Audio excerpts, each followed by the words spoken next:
Halo, Assalamualaikum warahmatullahi wabarakatuh.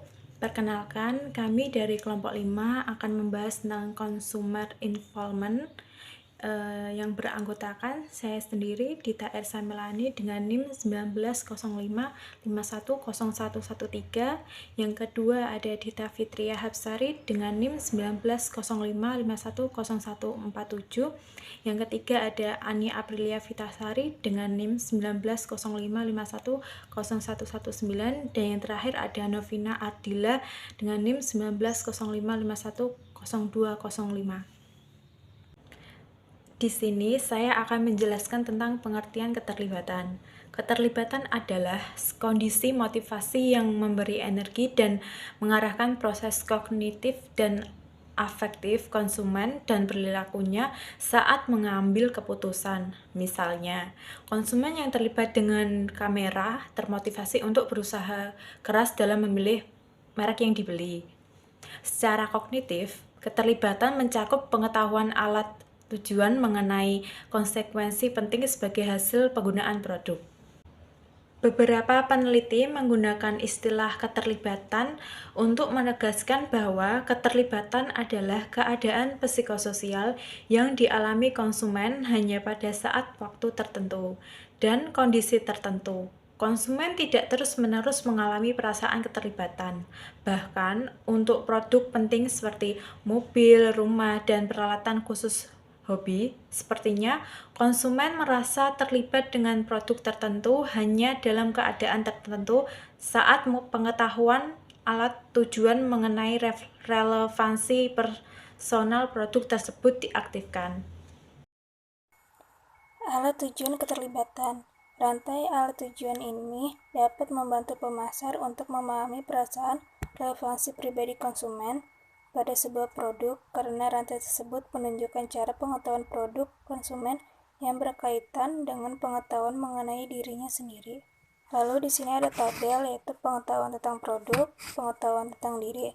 Kemudian ada atribut, konsekuensi fungsional, konsekuensi psikosional, dan nilai. Bisa kita simpulkan bahwa keterlibatan atau relevansi diri bergantung pada dua aspek alat tujuan yang diaktifkan, yaitu pentingnya relevansi diri pada tujuan dan kekuatan hubungan antara tingkat pengetahuan produk dan tingkat pengetahuan diri. Konsumen akan merasa lebih terlibat dengan suatu produk jika dia percaya bahwa atribut produk terkait erat pada tujuan atau nilai akhir penting. Sebaliknya, konsumen akan merasa kurang terlibat dengan suatu produk jika dia percaya bahwa atribut produk terkait hanya mengarah pada konsekuensi fungsional, atau atribut produk hanya terkait lemah pada nilai penting konsumen. Selain itu, konsumen akan merasa mengalami keterlibatan sedikit atau tidak sama sekali jika dia percaya bahwa atribut produk tidak berkaitan dengan konsekuensi relevan apapun. Faktor-faktor yang mempengaruhi keterlibatan. Tingkat keterlibatan konsumen dipengaruhi oleh dua sumber, yaitu relevansi pribadi intrinsik atau intrinsic self-relevance adalah fungsi karakteristik konsumen dan produk, juga merupakan pengetahuan alat tujuan. Karakteristik konsumen mencakup nilai dan tujuan hidup seseorang. Karakteristik produk relevan adalah atribut produk berasosiasi dengan konsekuensi fungsional atau keuntungan dan risiko dugaan. Yang kedua, relevansi diri situasional atau situational self-relevance ditentukan oleh aspek fisik saat itu dan lingkungan sosial mengaktifkan konsekuensi dan nilai penting, kemudian membuat produk tersebut relevan. Misalnya, sebuah tanda diskon 50% pada tangkai pancing akan mengaktifkan pikiran relevan dalam diri seseorang yang tertarik pada kegiatan memancing. Saya mendapatkan harga bagus untuk tangkai pancing baru. Dikarenakan banyak faktor lingkungan berubah seiring waktu, maka relevansi diri situasional biasanya mengaktifkan sementara hubungan alat tujuan antara produk, konsekuensi, dan nilai penting. Metode dasar keterlibatan produk konsumen. Yang pertama ada karakteristik konsumen. Konsep dari nilai-nilai dasar, tujuan, kebutuhan, sifat kepribadian, keahlian.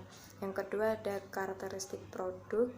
yaitu terdiri dari komitmen waktu, harga, arti simbolis, potensi berbahaya, potensi kinerja buruk. Yang ketiga ada konteks situasional, yaitu situasi pembelian, situasi niat, menggunakan tekanan waktu, lingkungan sosial, lingkungan fisik. Jika digabungkan karakteristik konsumen dengan karakteristik produk, yaitu menjadi relevansi diri intrinsik. Dan jika karakteristik produk dan konteks situasional digabungkan menjadi relevansi diri situasional. Keterlibatan antara relevansi diri intrinsik dan relevansi diri situasional adalah respons afektif dan pengaktifan pengetahuan mengenal atribut, konsekuensi, dan nilai, atau proses interpretasi dan integrasi. Nah, penjelasan pada model tabel sebelumnya yaitu menunjukkan bahwa tingkat keterlibatan dipengaruhi oleh dua sumber. Yang pertama, sumber relevansi diri intrinsik dan sumber relevansi diri situasional.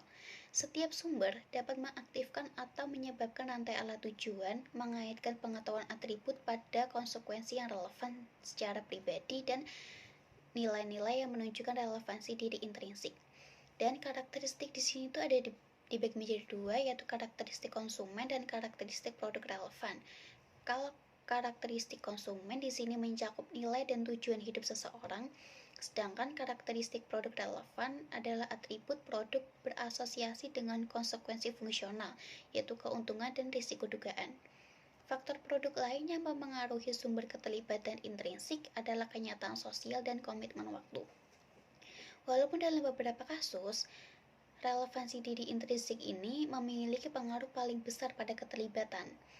Sumber keterlibatan situasional juga dapat berpengaruh besar pada banyak situasi.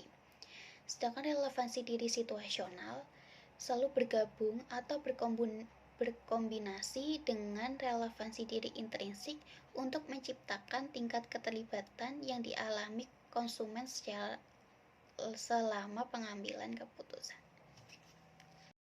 Terima kasih dan cukup sekian dari video presentasi kelompok 5 tentang consumers involvement. Mohon maaf jika ada kesalahan pengucapan pada video presentasi kami, dan terima kasih telah menonton.